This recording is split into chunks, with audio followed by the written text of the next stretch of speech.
Hello, Brad here from 999 KnowHow. In this video, I'll be discussing the normal physiological parameters for adults, which is tailored specifically for the FREC 4 level students and responders. Before we get started, just a quick reminder, my goal here is to educate and entertain, so this isn't a replacement for professional medical advice. And remember, EMT and paramedic practices often vary by location, so it's important to always refer and follow any local guidelines and procedures. So, let's get started. Understanding normal physiological parameters is essential for patient assessments. So, let's begin with the basics. Respiration rate. Normal apnea is a normal respiration rate that ranges between 12 and 20 breaths per minute. If it's higher or lower than this, it can be a sign of a problem. Bradypnea, which is a slow breathing rate, less than 12 breaths per minute. It can be a sign of respiratory systems disorders, heart problems, metabolic disorders, neurological disorders, or side effects of medications.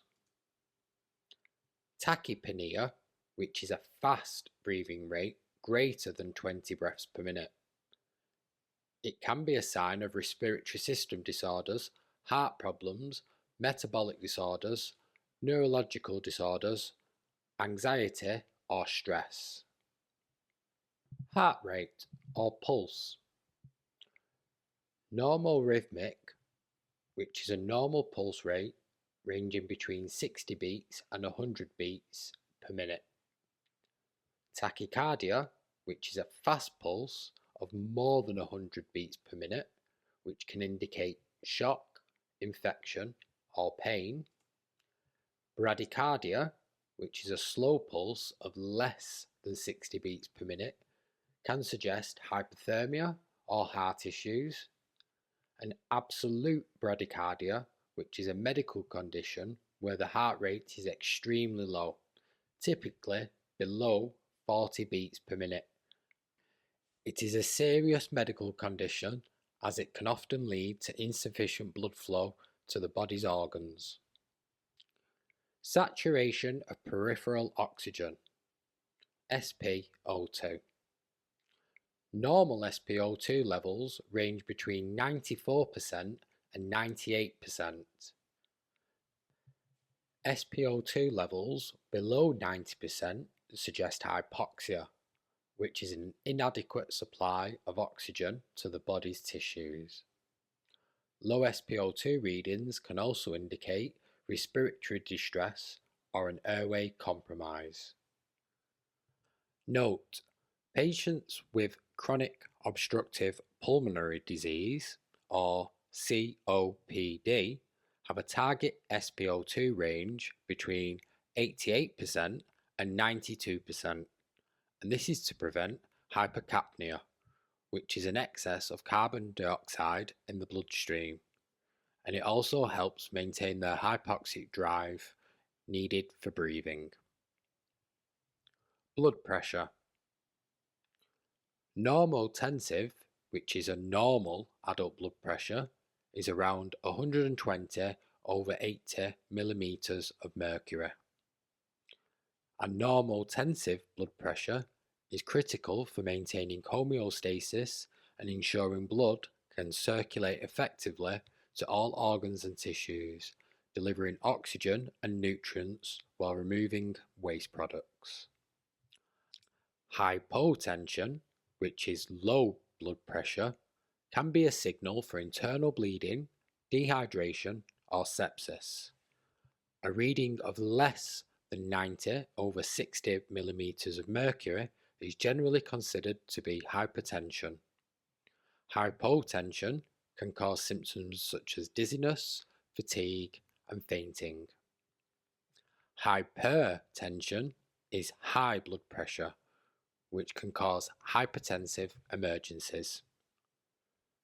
Blood pressure readings of 180 over 120 millimeters of mercury or higher is generally considered an emergency, as it can lead to damage to organs like the heart, brain, or kidneys. In the UK, the National Institute for Health and Care Excellence, NICE, recommends the following blood pressure targets. For people under the age of 60, a blood pressure of less than 140/90 is considered ideal.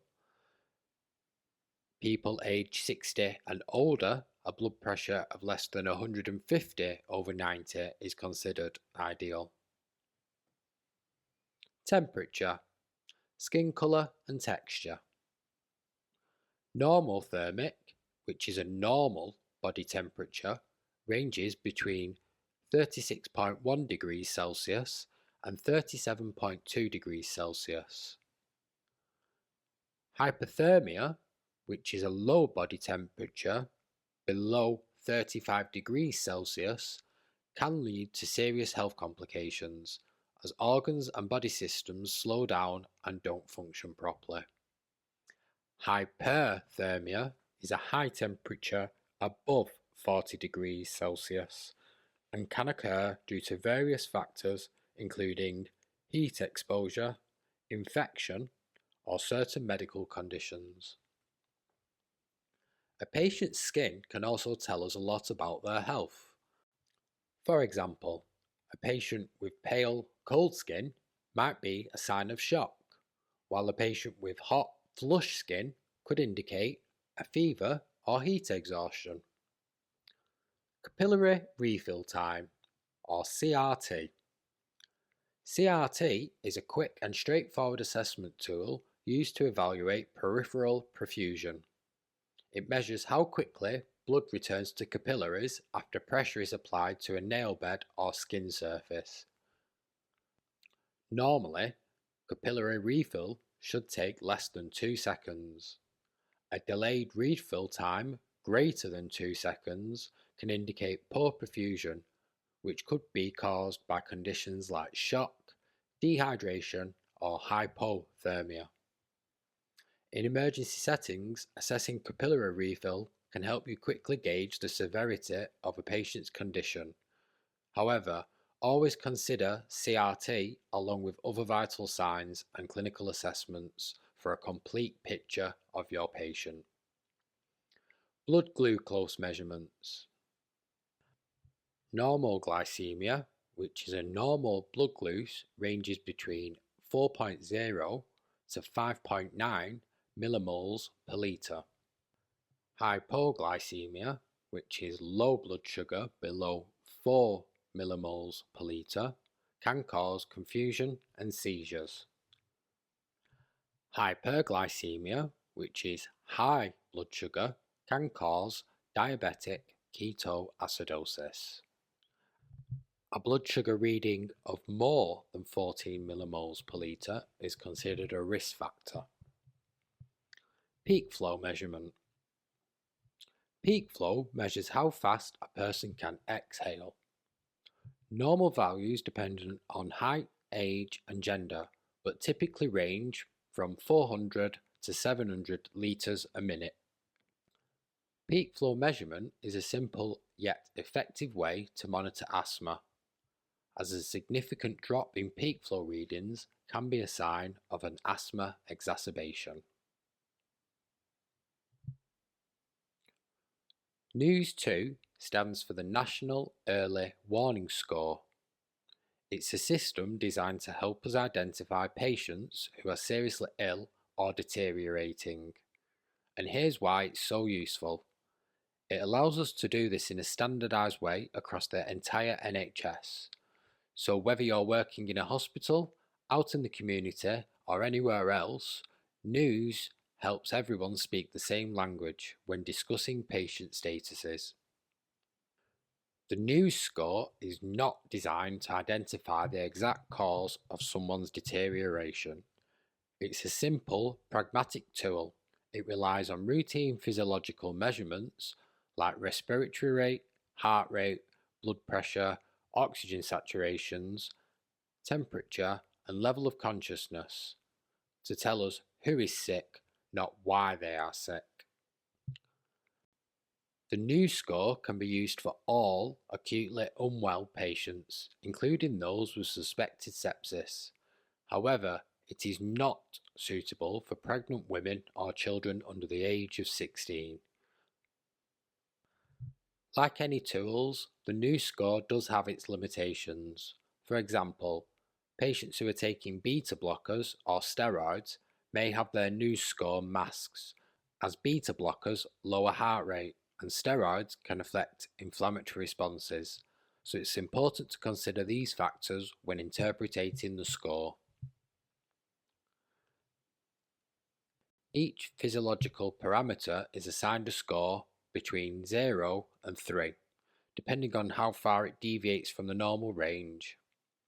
Let's go through how to calculate the new score. Take readings from your patients for all 6 parameters. Make sure to double check any abnormal values.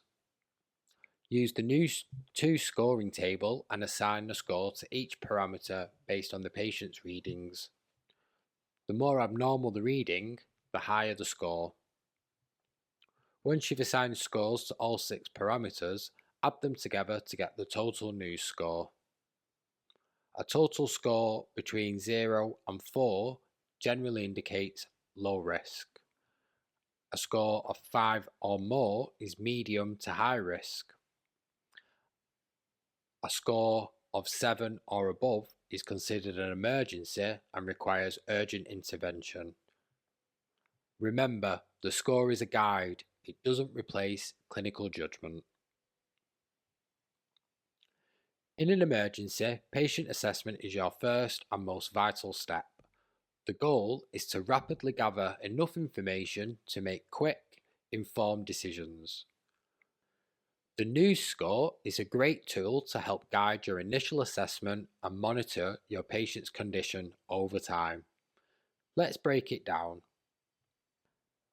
Every patient interaction begins by performing a quick primary survey, which identifies any immediate threats to life.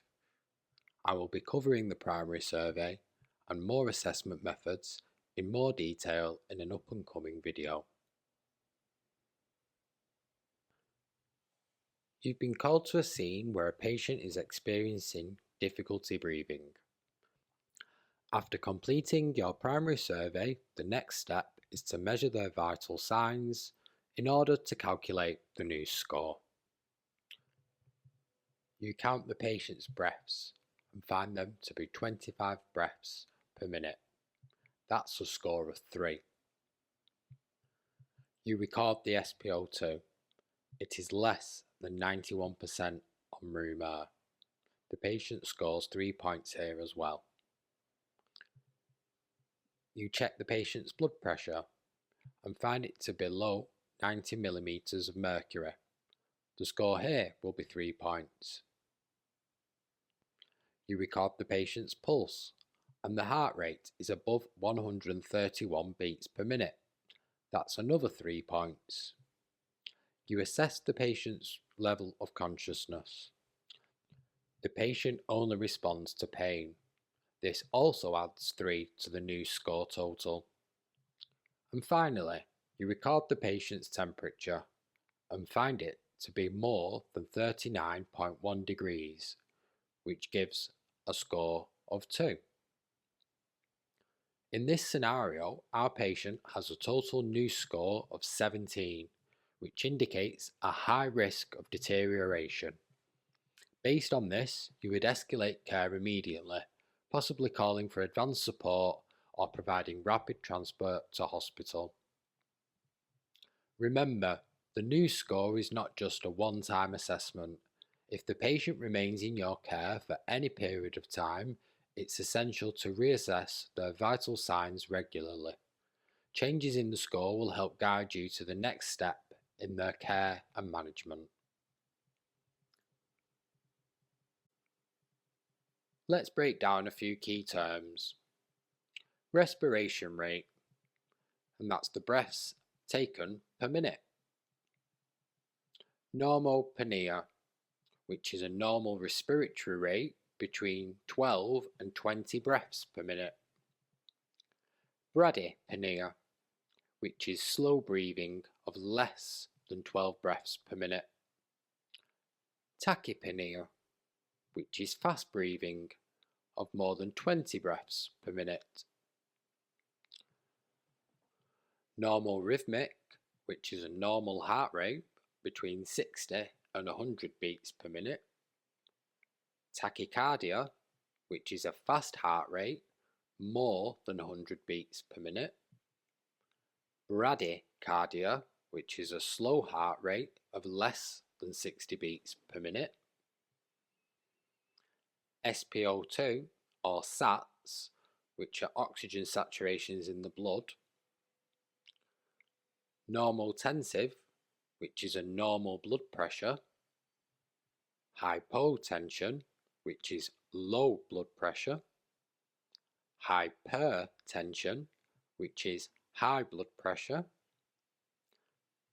Hypothermia, which is low body temperature. Hyperthermia, which is high body temperature. Normoglycemia, which is normal blood glucose levels.